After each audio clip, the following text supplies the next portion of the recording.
कम चंगी कम करो चंगो कम दो तक ने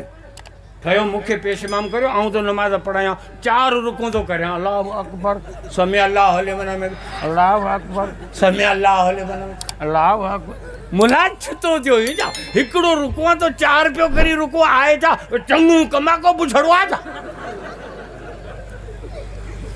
वो तो सजे दीन जो दारो मदारी खत्म थे दीन सजो डही वेंदो वो जवाब बैतला जो 7 चक्कर छो तो करी चंगू कमा दब 7 ने जाए ते 17 चंगू कमा दब वो तो सजो दीन तो डहे दलील यो तो चंगू कमा अब जनाजे नमाज पढ़ो लाइनो करे बियो लाइनो करे बिठा ले अल्लाहु अकबर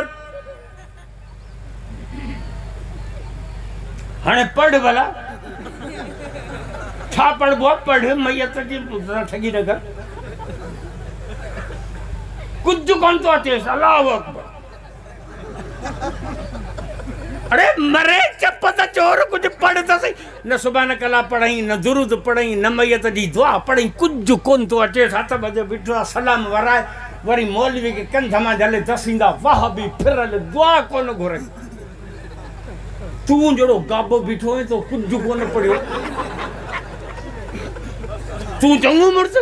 हु जे पिणे के वेंजारे सेंजारे मुसलमान कयो दुरूद दुआऊं सब पढ़ई वो फिरला तू चंगू मुर्स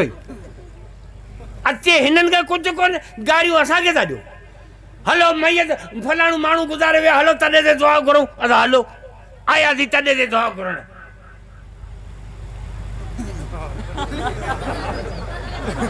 तने दे दुआ केड़ी करबे बुधाए भला हिया न कौम जो इल्म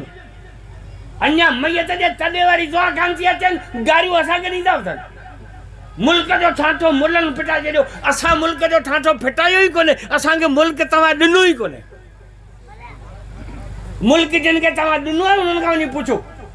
मोहम्मद अली जना लियाकत अली खान ख्वाजा नाज़िमुद्दीन सिकंदर मिर्जा अयूब खान यया खान जुल्फकार अली भुट्टो ठाठो जिया अदी बेनजीर नवाज शरीफ वरी बियो दफो अदी वरी बियो दफो नवाज शरीफ ते खा पो आयो परवेज लंती ते खा पो वरी आयो जरदारी ते खा पो ही बांदर बोलड़ो अन में मौलवी हिकड़ो ही कोने कदे तवा असा के हुकूमत दिनी कने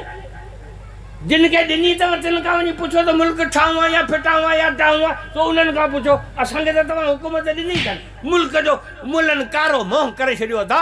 असा के मुल्क तवा कोन दिनुआ मुल्क तवा इमरान बांदर के दिनुआ उन का वनी पूछो असा के तमी मैयत दींदायो असा कारो मो कयो तो मैयतन जो कयो बाकी जीरो असा के हाथ रखणी कोन दो